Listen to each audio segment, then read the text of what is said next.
மேத்ஸ்ன்னு சொன்னோம்னா அரைவாசி பேர் சொல்லுவாங்க எனக்கு மேத்ஸ் பிடிக்கும்.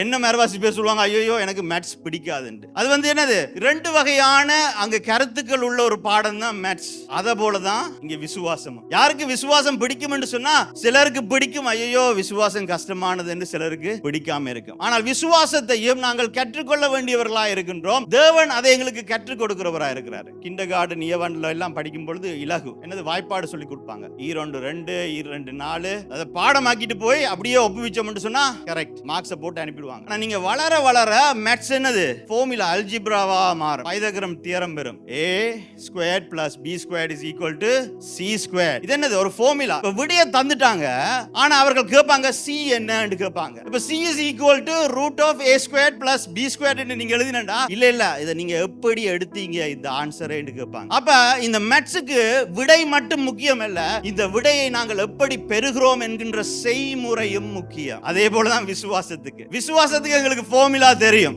எபிரேயர் 11வது அதிகாரத்தில் 6வது வசனம் சொல்லுகிறது, விசுவாசம் இல்லாமல் தேவனை பிரியப்படுத்த முடியாது என்று வேதம் சொல்லுகிறது. தேவனிடத்திலே சேருகின்றவர் அவர் உண்டென்றும் அவரிடத்திலே சேருகிறவருக்கு நன்மை செய்கிறவர் என்றும் நாங்கள் விசுவாசிக்கிறோம். அதான் ஃபார்முலா. அப்ப ஃபார்முலா தெரியும், ஆண்டவர் இருக்கிறாரு, அவரிடத்துல சேர்ந்தோம்னு சொன்னா அவர் நன்மை செய்வார். ஆனா இந்த ஃபார்முலாக்கு வருகிறமே இந்த செய்முறை ஒரு போராட்டம் பெறும் பொழுது அந்த செய்முறை எப்படி இருக்குது? அதான் வேதம் சொல்லுகிறது என்னது, கிரியை இல்லாத விசுவாசம்.